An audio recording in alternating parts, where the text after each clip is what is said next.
안녕하세요. 김신철 변호사입니다. 요즘 정부에서 채무자들을 위해서 여러 가지 신용 회복 정책을 추진하고 있죠.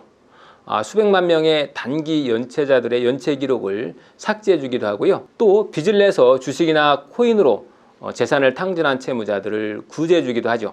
특히 서울회생법원은 가상화폐 투자나 주식 투자 실패로 빚을 낸 채무자들에게 그 책임을 추궁하지 않는 것으로 제도를 정비하고 있는데요. 자, 이렇게 되면서 선량한 채무자들이 상대적 박탈감을 느끼기도 하고 있습니다. 그런데 문제는 이 주식이나 가상화폐 투기에 대한 채무 탕감의 혜택이 서울회생법원이나 부산회생법원처럼 이쪽에 관할 있는 채무자들에게만 누리게 돼서 형평성에 문제가 있다는 거죠. 그리고 특히 변제 기간도 3년 미만으로 해주겠다는 이 회생법원의 실무 준칙도 형평성을 깨고 있는데요. 서울이나 부산, 수원 같은 전문 회생법원에서 사건을 신청하는 경우에는 20대들은 변제 기간이 3년이 아니라 그보다 훨씬 더 짧은 24개월에서 30개월 정도 수준에서 결정을 받을 수 있고요. 또 장애가 있다거나 세 자녀를 둔 가정이라거나 또 65세 이상의 고령자의 경우에도 마찬가지로 변제 기간을 줄일 수가 있죠.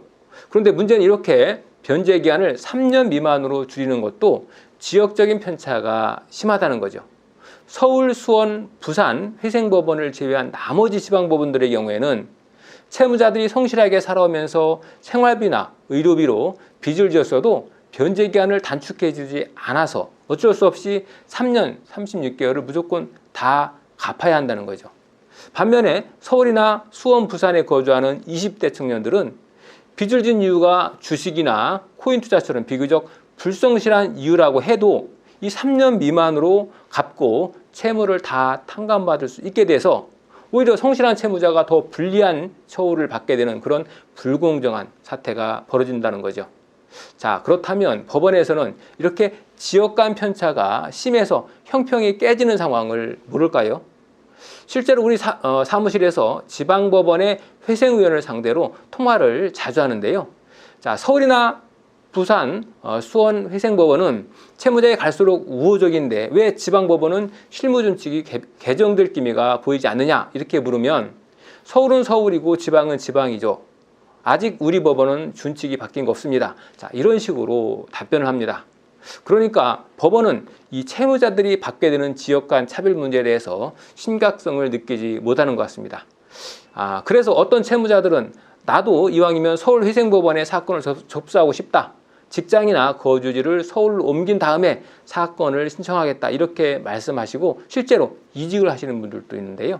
이렇게 되면 서울회생법원으로 사건이 계속 몰리게 되는 쏠림 현상 같은 부작용도 나올 수 있고 실제 그렇게 진행이 되어가고 있는 것이 현실이죠.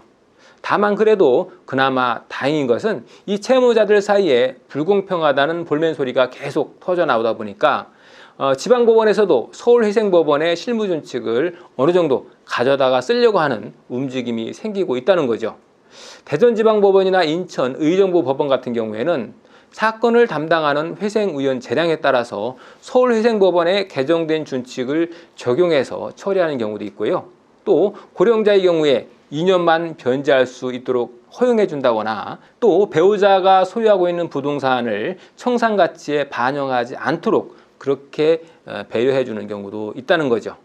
자, 이처럼 일부 지방법원에서도 회생 전문 법원과의 격차를 감안해서 조금 더 완화하는 형태로서 진행이 되는 경우가 점점 늘어나고 있다는 거죠. 그리고 한 가지 소식이 있는데요. 최근 경기 불황과 고금리로 도산 신청자가 점차 증가하게 되면서 대전과 광주 지역에도 회생법원을 설치해야 한다는 얘기가 꾸준히 나오고 있죠. 특히 대전지방법원은 2024년도 4월에 전임회생위원을 추가로 선발해서 위촉을 하는데요.